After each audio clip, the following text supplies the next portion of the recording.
परिषदेचे आमदार, त्याचप्रमाणे मुख्यमंत्री, उपमुख्यमंत्री, अध्यक्ष, सभापती, उपसभापती आणि खास करून या कार्यशाळेला आमच्या आज दिल्लीवरून आलेल्या आमच्या रोहिणी भाकरे मॅडम आणि आम्ही सर्व मंडळी, आज आमची एक कार्यशाळा संपन्न झाली.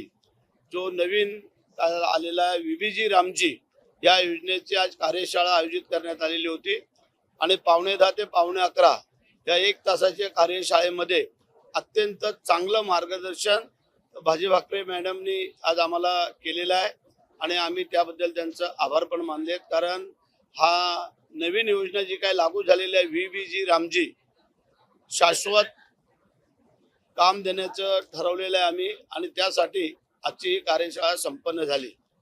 तर त्याबद्दल आज आम्ही आपणास माहिती करू इच्छितो की ही संपूर्ण महाराष्ट्रामध्ये आणि तशी पाहिली तर देशामधले पहिली ही कार्यशाळा आहे की सर्व आमदारांची कार्यशाळा झालेली आहे. आज त्यांनी मान्य केलेली आहे, म्हणून आज मी त्यांना धन्यवाद देतो. बोल.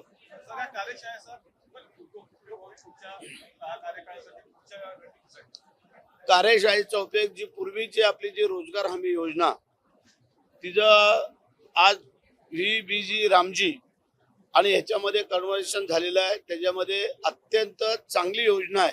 कारण पूर्वी 266 कामं आमच्या या रोजगार हमी योजनेच्या कायद्यामध्ये होती, आता 318 आणि त्याच्यामध्ये ग्रामीण भागाचा विकास आणि वैयक्तिक लाभाची कामं, सार्वजनिक लाभाची कामं आणि मजुरांना रोजगार, ह्या 4 गोष्टीवरती जास्त भर देण्यात आलेली आहे. त्याच्यामध्ये ग्रामीण भागाच्या विकासाकरता आणि वैयक्तिक विकासाकरता फार मोठं योगदान आहे. त्याच्यामध्ये आत्ता आम्हाला ह्याच्यामध्ये त्यांनी नवीन तरतूद 4,420 कोटी मंजूर केलेले आहेत. त्यातले 2,088 कोटी रुपये त्यांनी आमच्याकडं महाराष्ट्र शासनाकडे वर्ग पण केलेले आहेत. आता महाराष्ट्र शासनाचे पैसे आणि ते पैसे असे मिळून ते पैसे आहेत 60-40च्या रेशो प्रमाणे. त्यामुळे ही योजना अत्यंत लाभदायक ठरल असं आम्हाला वाटतंय. सर, एक वेगळा प्रश्न आहे. संजय राऊतांनी एकनाथ शिंदेचे आरोप केले, त्यांना कोणत्याही किमतीमध्ये मुख्यमंत्री व्हायचं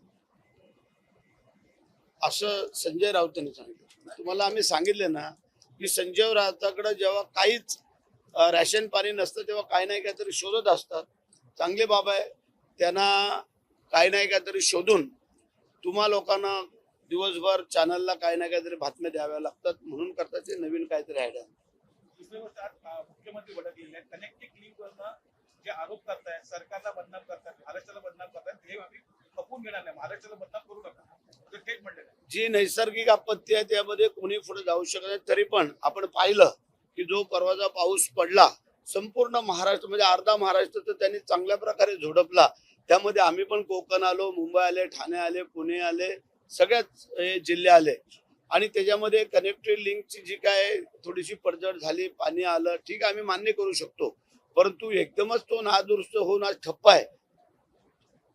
24 तासामध्ये त्याला व्यवस्थित करून मिसिंग लिंक चालू पण झाली की असं नाही बाबा 4 दिवस 5 दिवस तो मार्गिका ठप्प झालेली आहे, असं तर नाही झालेलं आहे. म्हणून